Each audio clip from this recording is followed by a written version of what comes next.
Hello everyone! Today I'm going to be reviewing the highly anticipated debut album as a solo artist for Swedish musician Jonna Lee. She spells her name I-O-N-N-A instead of J-O-N-N-A to make it actually pronounced in the Swedish way, Jonna instead of saying Jonna, like a lot of probably English people would probably say otherwise. She was formerly as the group and art collective iamamiwhoami, and she has not completely thrown that aside. This is just her first full-length album as a solo artist, though it is still released on her same record, To Whom It May Concern.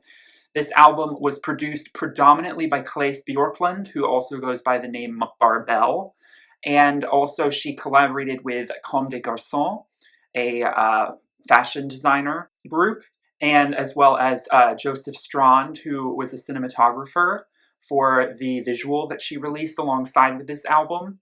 And then she also collaborated with a lot of other artists. And the album was just released this past Friday, and it is titled Everyone Afraid to Be Forgotten. It has this beautiful album cover with a actual sculpture of herself, like a mold.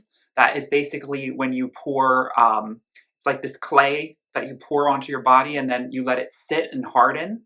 And then you take it off and then put it back together and it creates a sculpture. So if you're familiar with this channel, I only just recently got into Jonna Lee. I had actually not really heard of her before until around New Year's, which I know is so late for me to be sleeping on her. I had heard of I Am I Who Am I in the past, in the peripheral, just like vaguely been aware of her, like even like we're talking like 6 years ago even. I was vaguely aware of her. I am a big fan of Curly, and who is an Estonian singer, and a lot of Curly fans are also really into I Am Who Am I?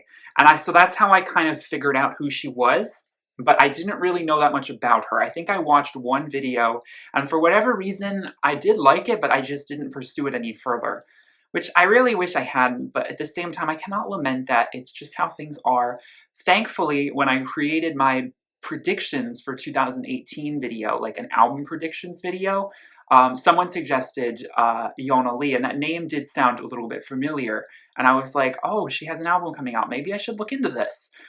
Because at the time I was like, we don't have a lot of albums to look forward to going into this year, and I'm so glad I finally discovered it, because like I said, I had to catch up with all the singles, and I released a track review for her song Dunes of Sand, which was released a few weeks ago, and it was the first time I covered her on this channel, as well as I talked about a lot of the songs she'd released all throughout 2017. She started out by releasing Samaritan back in almost a year ago with a music video, then Not Human. I love Not Human. I'm going to say a lot about that song.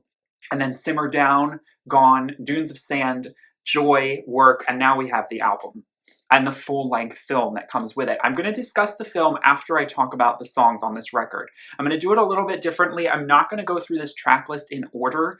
I find like it's easier sometimes for me to do reviews actually where I just talk about what comes to my head in each song. I'm going to definitely talk about almost every single song, if not every one, but I just find going through the track list sometimes like I want to change it up. I want to do it a little differently. So I'm going to start out with the songs that just instantly grabbed me and I fell in love with. But I do want to talk about the film as well, because it is also amazing. It's 50 minutes. I highly recommend you see it if you have not. And it makes the album more meaningful, because something about this record is it is very abstract. It is in lyrics mostly, but also in soundscape. And it takes a lot of analysis. I actually kind of did want to hold off a little bit, because I did hear this album for the first time Thursday night, but I wanted to hold off on this review. I wanted to listen to it a lot more, and I wanted to like sort of let it digest. I wanted to see the video, the movie basically that came with it, and I wanted to like really gather my thoughts on this, because I have a lot to say, but it's really hard to know what to say, and you kind of don't want to get it wrong. I just care too much about these songs and the message behind them and the meaning that might be so abstract, or in there's so many different dimensions to all of these songs that it's mind-boggling. I really do think that Jonna Lee is one of the greatest producers and sonic artists that I've now discovered, which, considering only like 4 months ago I really didn't even know who she was, is quite interesting. It's just how things go, you know, you discover artists and they come at you all at once. I happened to discover it at a good time because of the album being so close to being released. And this album took her like a good 6 to 7 years to make. She had been planning this album for a long time. I mean, it was really the last 2.5 years that she was actually working on this record, like producing it, coming up with the visuals, really writing like a lot of the lyrics. But some of these songs were reworked from earlier versions of songs that she had done when she did her, albums as who am I. I'm never going to be able to say that straight out the gate. It's just too much of a tongue twister. Like, I know Work, she said she actually started working on like a long time ago when she was working on Bounty, which was way back in like 2010. So this has been an ongoing project that wasn't really fully realized as a project until around 3 years ago.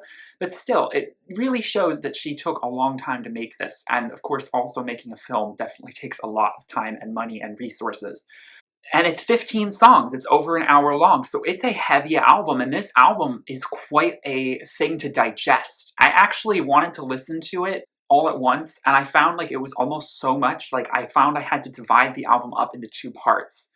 The first time I listened to it, I had to hear the whole thing because I was so excited. But the album feels very long, but not because it's tiring, because it's just so intense. It's so overpowering. So I feel like dividing the album up into 7 and then 8, or 8 and then 7 to kind of halfway divide it because there's 15 songs, just kind of helps you kind of like clear your head a little bit before you dive into the rest, because the last thing you want to do is feel a little bit bogged down, because honestly I don't really think this album suffers for any style, like any kind of repetitiveness. Her vocals are, there's something that is not for everyone. A lot of these very more indie artists do have unique vocals, and she has a very unique, it's a very clear voice where you really hear her Swedish accent. Because it's not a perfect voice, and I really like that. I've heard a lot of other Swedish singers, or singers who have different accents, who speak another language, and you honestly don't really hear their accent when they sing.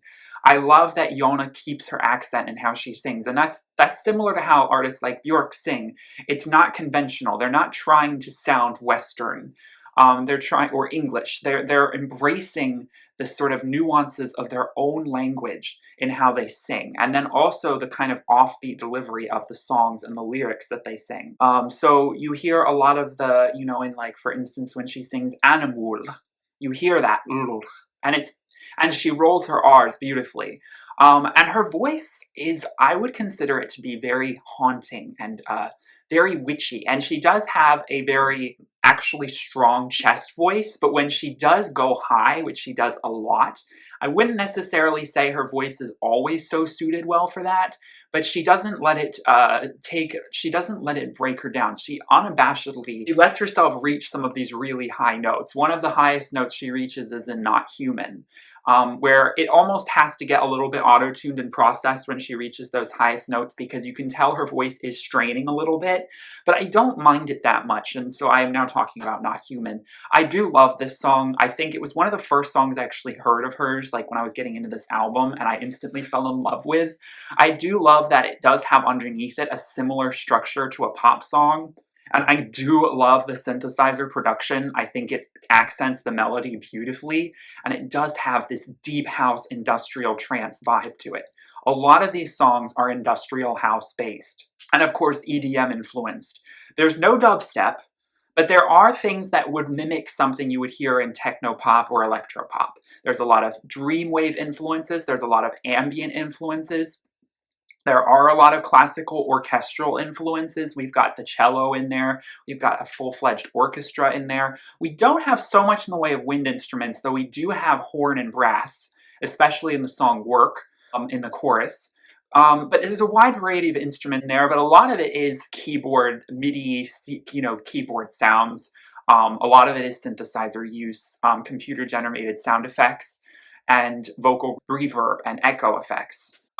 So the lyrics are so rich to talk about, but first I just want to talk about in sound where this album really catches my attention. I've already talked about Dunes of Sand. This is my favorite song out of the whole album. This song features UK singer Jamie Irrepressible. And I love that it features a male vocal. I think it balances out the song beautifully. All of her features are male, which I think is kind of interesting to kind of counterbalance, the fact that it's like a female-driven album.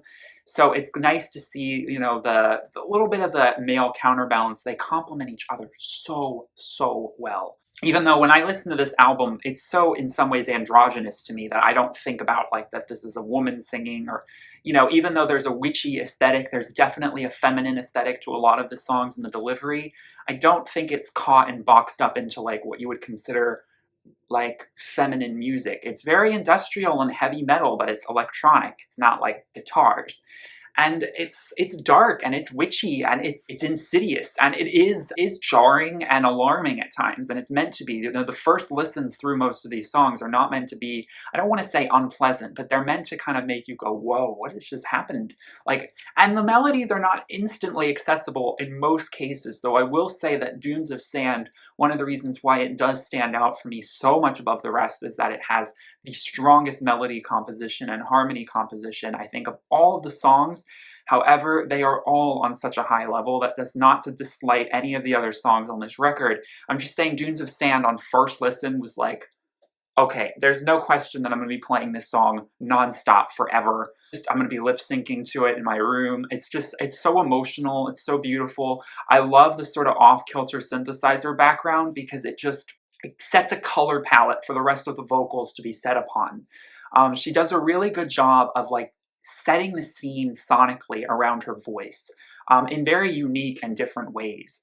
And then there's always the build up and the fall, you know, the crescendo and the decrescendo. And of course, this sort of ethereal, haunting, misty sort of feel to the sound and the reverb around her voice, and Jamie Irrepressible's voice as well. I love at the very end, under your control, and he really lets that voice become very sonorous towards the end. We have a song called Harvest featuring TR/ST. I'm not sure how to pronounce that.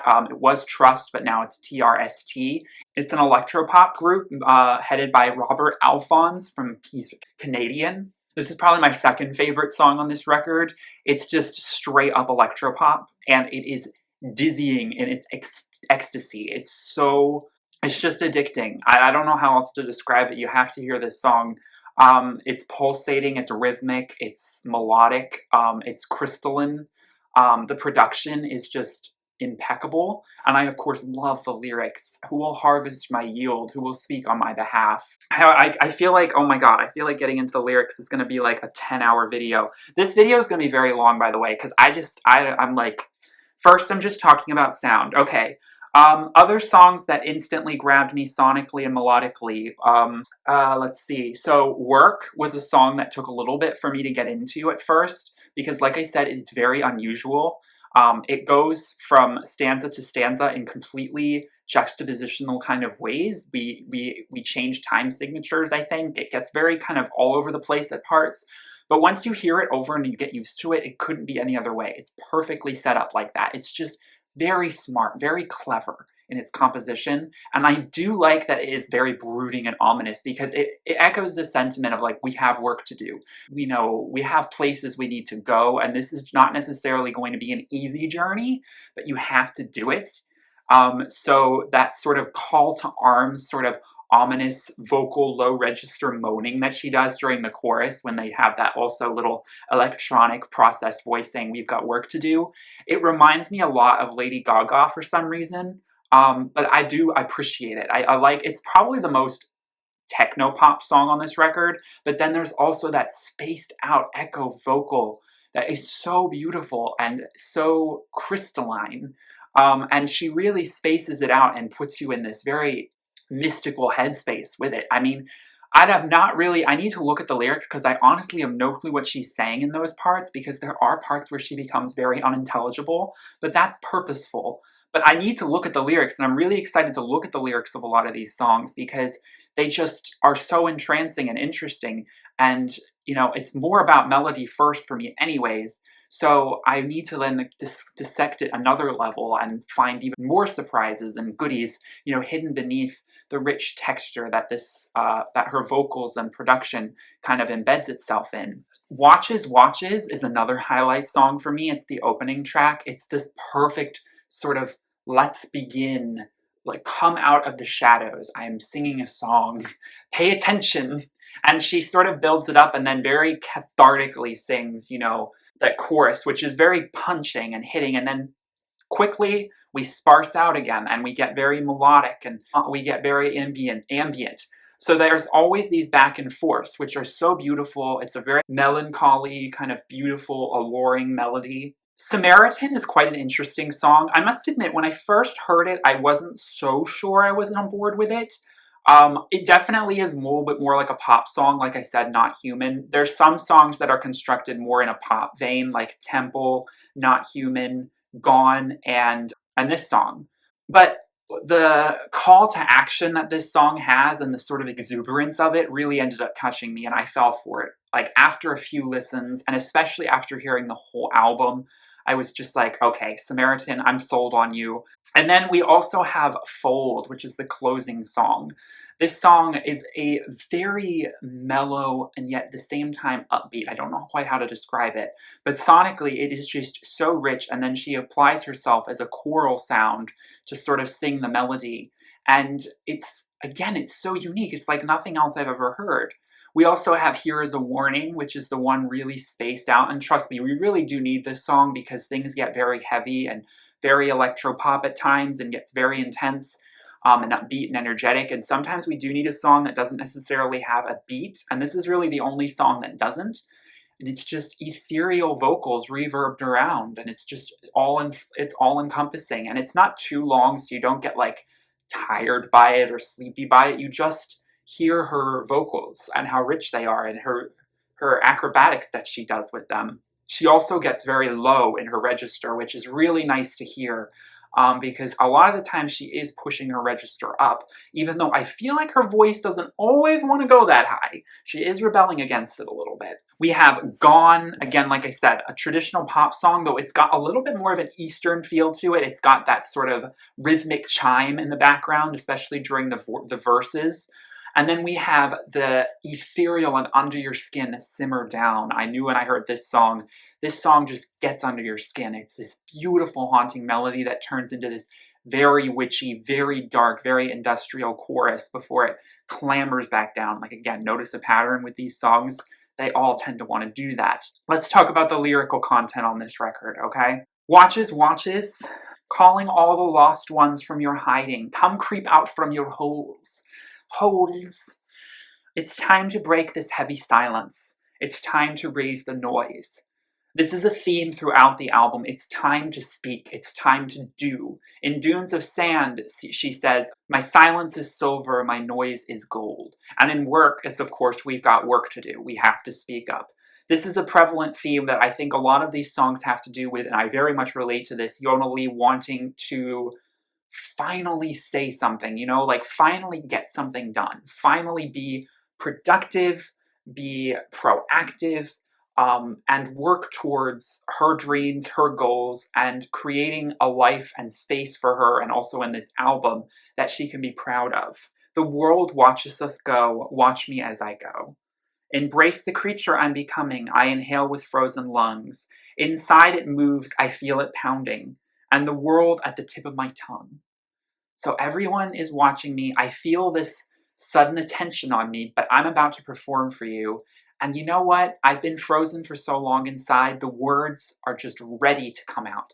This album has been in production too long. I am ready to explode, you know? And the whole world is on the tip of my tongue. I have so much to say. So it's this cathartic release that this song speaks about. Watch me as I go. I don't care if everyone's watching me and judging. I don't care. Just watch what happens.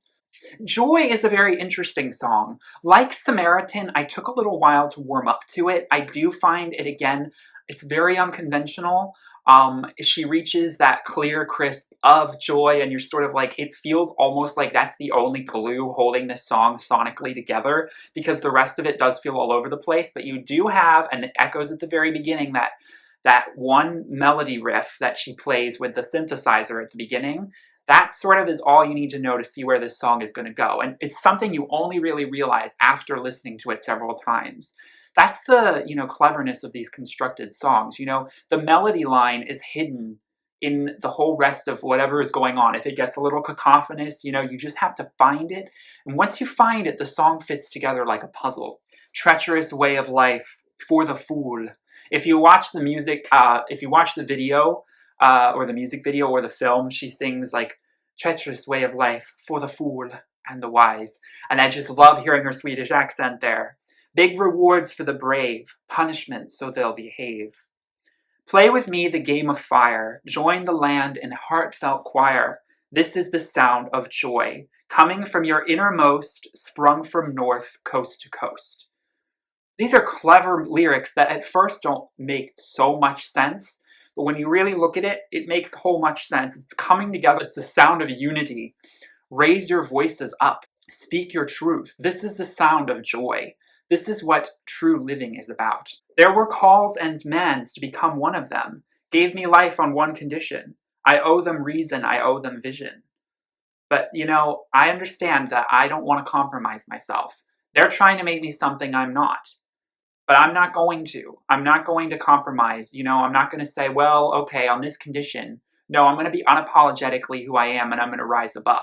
And the music video for it, in the context of the giant film that's within, makes so much more sense when you see this song in the music video, because in this part of the video, she is banded together with these other sort of outsiders who are sort of rebelling against the people dressed in white.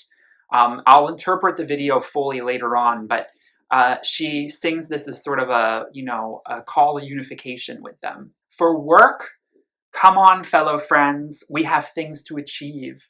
We have work to deliver. To be armed to the teeth, a double in size, a double in will. At the part where her voice gets very ethereal and echoed, she sings, gather all your hidden forces, every anon, all your sources. There is work for clever minds, changing one world at a time. Again, this is so, makes so much sense now that I'm reading those lyrics, because it's like pull from all your resources, pull from everything that you have experienced. You're about to create something that is going to be all about what you have been through. And this will create change in your own life and possibly in someone else's because of the inspiration that comes with it. And so, you know, we got work to do. It's a very, you know, direct, exclamatory sort of song. So, Like Hell is one of the few songs on this record that isn't so strong for me. It's minorly skippable. But you know what? I have to appreciate it. Like I said, there are some slower parts to this record, which we definitely need. We can't have high-octane song after high-octane song. This song isn't necessarily featured in the film as like its full studio version, but she does sing the chorus, carry my head with this mangled body, it hurts like hell. She sings that a lot throughout the film. The lights are on, there's nobody home, longest sleep and hardest moan. So this song, although it does have a very sort of pretty instrumental towards the back, this song starts out with this very heavy sort of dragging repetitive sound. It sounds like electronic music that's just sort of on a loop. And it's meant to, because this song is meant to be a little weighted. This is about, you know, a feeling like hell, you know, like my body is torn, and I feel my bones are like weights. And I'm so sick of this long sleep, like sleepwalking, this moan that comes from me. It's like so rich and powerful and hurtful. This song comes from the most pained place on this record, and it's very simple. But it's definitely needed to sort of, again, like I said, set the tone for this record. Things are a little bit more idealistic in the first few songs, you know, like this is the sound of joy, or come together, we're going to create something beautiful. Now it's like, gosh, what I've been through, it's been so, so painful. So, of course, then we have Not Human. Oh no, you make my waters flow. Now look how tall I grow, I'm not human. With you it's magical, the urge is animal, I'm not human. Basically, you can't box me. You know, being considered a human, she's not necessarily taking this literally all the time. It's sort of like, again, in the context of the film, it makes so much more sense. Because this is the part where she is proclaiming her independence from the people in white, from the unending party. Again, I'll explain it more if you haven't seen the video. It'll make a lot more sense, even though there still will be a lot of questions, trust me. Again, there's all these, you know, are you ready to begin? Are you ready to proceed with the flame that is being burnt, the waters that have begun to flow? Are you going to move with this or resist it? There's a lot of, this album is about embracing change and embracing not knowing what's going to happen next, but surrendering to your primal instinct. And that's ultimately what this song is about. I'm not a caged bird, I'm a wild animal, and I'll be my most wild when you try to cage me. I'm not evil, but if you try and cage me up in a jail cell, then you're going to get the beast. It's similar to, I think, how a lot of people would feel, especially people who are felt misjudged or misrepresented all their life, like they're not understood fully. So Temple is kind of interesting. Sometimes she does get a little bit more specific with her lyrics. She's not so vague about, beginning a journey or lighting a flame. She uses a lot of these grand similes and metaphors, but occasionally it really does sound like she's talking directly about a specific experience that she's had, or possibly even a specific person. And Temple is one of those songs. To get this think tank running, I must suffer this drought. You're nothing but made of water. My brain is flooded with my doubt. I saunter on and on to carry your daughter so you can show your unconditional love. To get this blood bank pumping, I want all of you out. This song is like very exclamatory. It's very fed up. The persona is very fed up. These bitches all make me ill. This is the only time she curses, and I think it is worth it in this song because you can tell how jaded and frustrated she is. I do not bargain with self-love. I love that lyric. I do not bargain with self-love. It is so important that you do not compromise yourself and your image of yourself for something that is not who you are, or, it's just like, don't surrender who you are. Like, you cannot bargain with it. It is something you do not want to ever lose. You do not want to gamble with it. You do not want to risk that, because that will get you into a bad place. Their armies be close on my heels, chase my shadow for nothing. They hunting for all of my skin, the walls of my shack to cave in. When she does talk about skin, and of course this song is called Temple, you do think about, the idea of the body being the temple. And so I do think this song, a lot of it is about like body objectification. And it's a bit of more of a feminist leaning song, speaking about, possibly a relationship or, some sort of feeling that she gets that she might be ogled because of her body, or maybe be desired because of it. And that's not what she wants to, be. She doesn't want to be, because she is beautiful, but she doesn't want to be like just a pretty Swedish girl, from Stockholm. She's like this crazy, enigmatic, not crazy, but like good crazy, not bad crazy, you know what I mean? She's like this powerful being who has claws, who has wild, feral instincts, and it's just, you can't be typecasted. And if your love is going to make me become that, it's not worth it.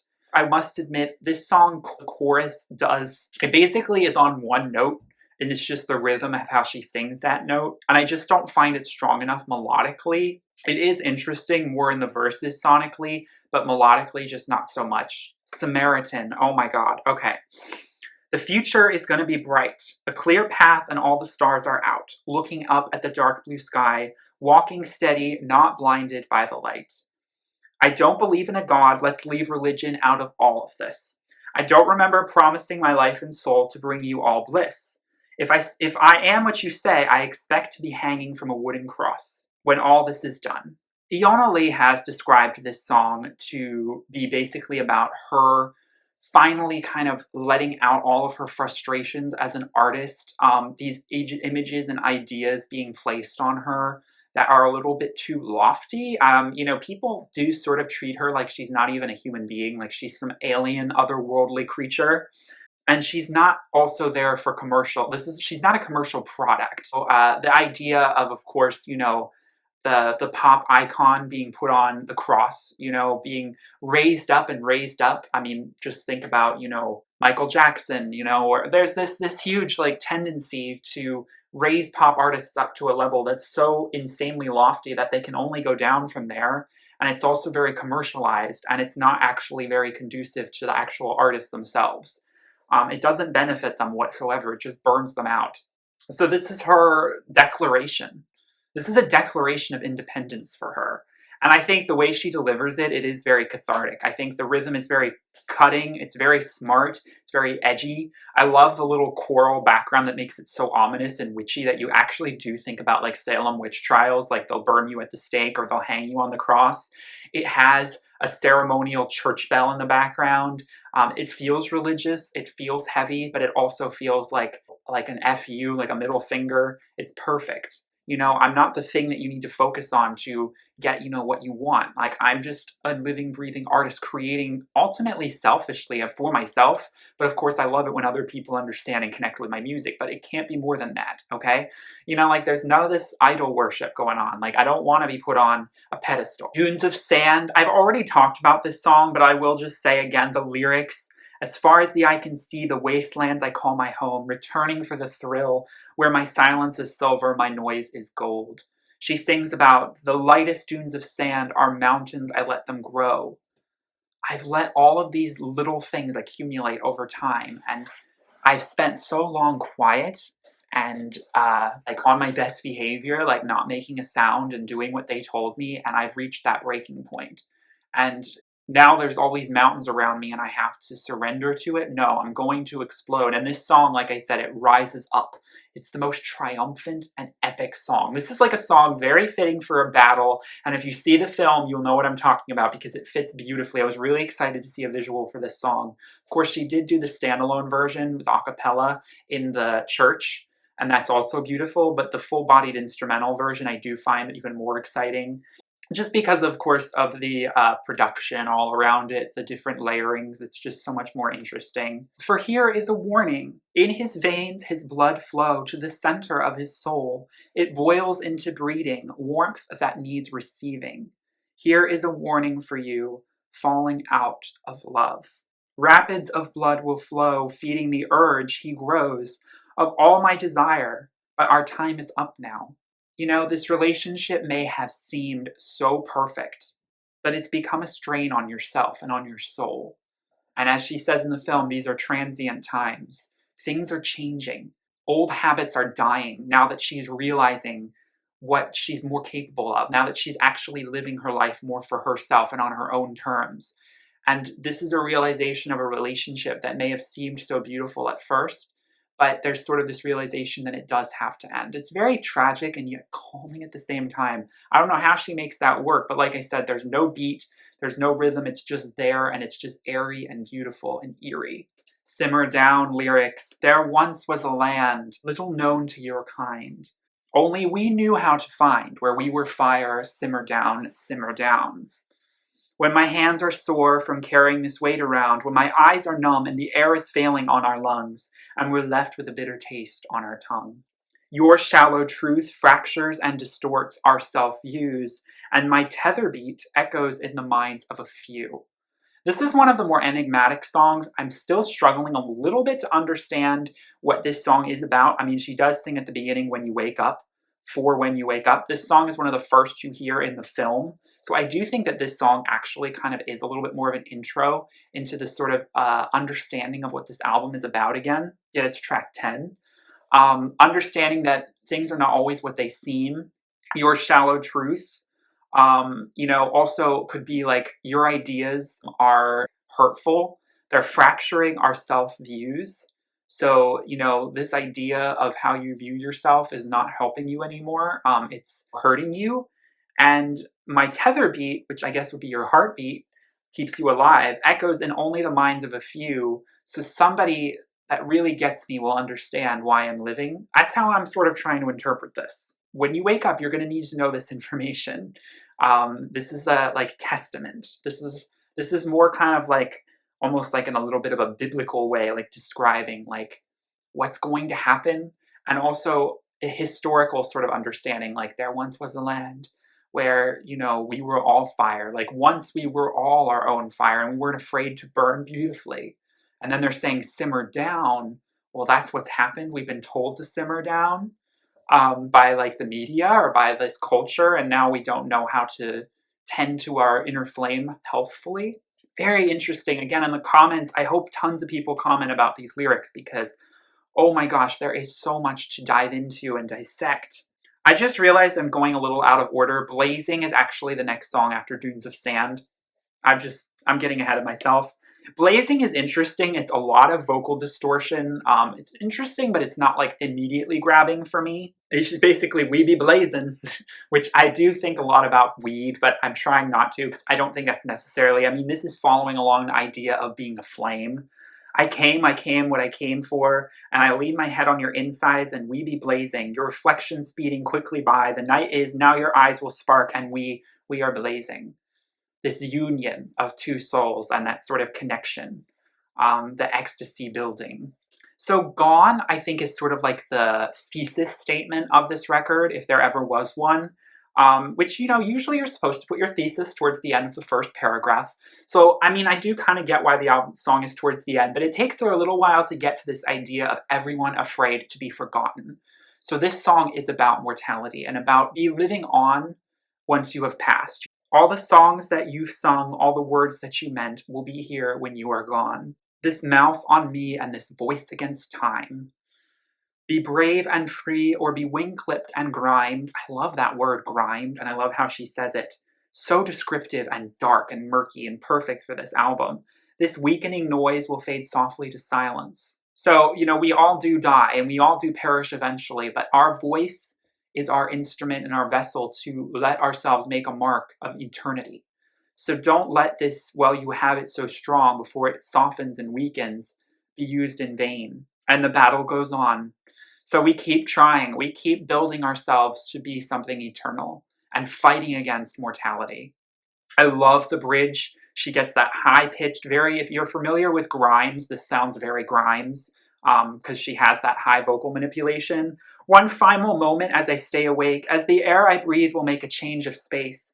They'll never know, they'll never feel the ache, the drips of salt you're tasting off your face, the tears, the nature's strength, the wonder who I am. So it's sort of like at that last moment. This is like that very heavy, like handed sort of understanding of when we go, and it is final. But what did you leave behind? What has been created? I like the idea of describing this as Renaissance electronica or Baroque electronica. It's a very good way to describe sort of turmoil in a lot of these synth-heavy choruses. They're light and dark at the same time. Memento is a unique song. I think it probably gets the award for the strangest song on this album, but I like it. This one actually features vocals by Barbel. He mixed and he produced a lot of this record along with Jonna Lee herself. Don't forget that Jonna Lee is a producer. So he kind of finally gets a little bit of the vocal, but it's really just match to match her vocal. He doesn't really get his own. Big cities, tall buildings, concrete, obsolete moods, and the scent of smoke. Two worlds and none in which I fit, all covered in dirt. I do get this idea of like being in the city versus being in nature and not really fitting in. And then also the idea of like where two people go. So I left you, you went into the city, and I couldn't be with you anymore. We go with our lives, our separate ways, and I pass my time. The memory does stay though. So that's where the title comes. You will always live on with me. Like the songs that'll play you someday, like a frozen frame stuck in my head. No outrunning the ghosts of your past, I learned to live with them. There's one part of the song where she's like, it sounds like she's like groaning and mooning across the floor. It's like, it's very unique. I don't know. It has this very strong cello carrying the melody. It's just like very heavy and weighted. And so this gives this song that feeling of grounded dirt. It feels murky. And then it soars and opens up into this chorus, which is so exuberant and electropop-y and dancey. And when I first heard it, I was like, whoa, what just happened? But you kind of just have to accept that this album will flip the script. This album will subvert what you expect to happen next. And I do like that about it. Ultimately, it works really, really well. Okay, I've already expressed my love for Harvest, one of my favorites, one of the clearest melodies, one of the best trance-inspired dance pop songs, and also very esoteric as well. Come closer, my love, let's drown in misery. There is an ocean of possibilities. She sings this along with Robert Alfon's very beautiful male vocal, this sort of exuberant sort of surrender to misery. And I love it because it's a melancholy song, and especially in melody and key, but at the same time it's exuberant and it's uplifting. You close your eyes, you pass the borderline and float to shore. And after all, our distance shows. Come close to the flame and hope remains. Let's reunite, even though things may not seem right. Let's just make the most out of this craziness. Come close, my love. Like, come close to me again. This is the song that I think is going to make them feel the most romantic to me, actually, out of the whole album, because this song does have that sort of hopeless romantic kind of idea about it. It's very idealistic, and I love that. And again, like I said, also the lyrics, oh my God, it's just so rich. And that instrumental, wow, the producer that she worked with on this one, and her as well, they did a phenomenal job. Like, hands down, like, this song just carries you to that like elevated ecstasy kind of place. I just can't say enough good things about it. Okay, lastly, I know I've been talking for a long time. Lastly, we have Fold. Like I said, I take Fold to be kind of the idea of maybe death, but I'm not entirely sure. I let the days go by, thinking of you most of the time. We go on with our lives. Meet me here further down the storyline. This song is about life in general and reflecting on it and understanding that you don't know when the next time you see someone will necessarily be. You can't take for granted that tomorrow will come. And you need to take space to reflect. It's perfectly normal. You know, she sings, shut the door, shut my eyes for a while. My work here is completed now. Something grows in my body and mind, and you itched till you reach my insides. And of course, the memories, thinking about all of that, all the beauty we made. And of course, for this occasion, I choose for you to have and hold until we meet, until I fold. You know, to have and to hold is a classic, wedding vow thing to say. So she is kind of basically talking about like this love that constantly comes and goes in her life, but is a through line, and she really does need this person. And so she's packing her bags. She is going to come run back to that person and accept that I will be with you forever. It's really hard to sort of surrender to the idea of being with someone for the rest of your life until the day you die. It sort of feels boxy a little bit at times and scary. And I think that this song is a little bit about that, like realizing that, lives can be transient, but there's also through lines, and we have to not be afraid of that and accept it. I'll meet you further down my story, and that's fine. But also, I can't predict where my story is going to go. So I have to accept that the story can be predictable, but also unpredictable. Okay, I need to talk about the film, but I've been talking for so long already. Basically, the film places these songs in a much more chronological approach that makes a lot more sense. I do like that the album is in a different order. I do wish that other songs were featured in the film. For instance, Watches, Watches, barely, only a little bit of the instrumental at the beginning is featured. Memento, only a little bit of the pre-chorus is mentioned, or the pre-verse, I'm not really sure what you call it, the little bit more chanting part. We have none of Harvest, we have none of Fold, and we have none of Blazing. The rest of the album, there's only really the music videos, and then the other songs like Simmer Down or Sparsed Out or Like Hell or Here Is a Warning, there is a part for that. But it shows basically a journey that's cyclical, of her being like taken by these like handlers. It does feel a little bit like The Handmaid's Tale by Margaret Atwood, like women are being like put into this like boxed, slave sort of position a little bit.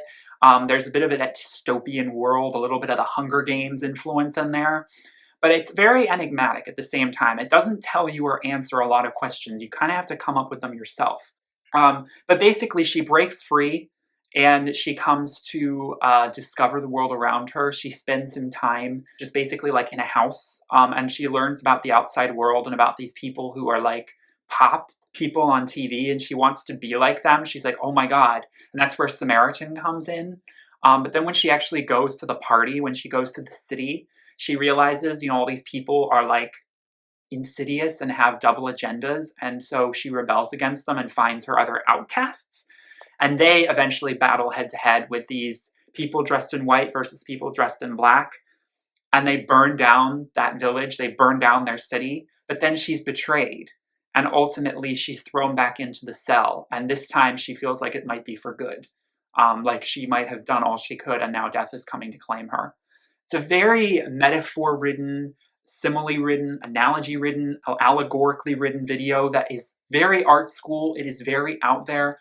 But the cinematography, the silence, the use of text, language, spoken word, The music, it is beautiful. The interpretive dance, the choreography, the visuals, the beautiful shots of Sweden. I was in Sweden last May and it really makes me miss it. Just the like forests and the nature. I love this video, and so I'm so glad it's there because it adds so much more depth and dimensionality to an already so richly dense and personal record. This album is only what some albums could ever hope to be, and that's why I've spent almost an hour talking about it, and my voice is literally about to fall apart. Like, my throat is so done with talking, but I knew that this was going to be like just such a long review.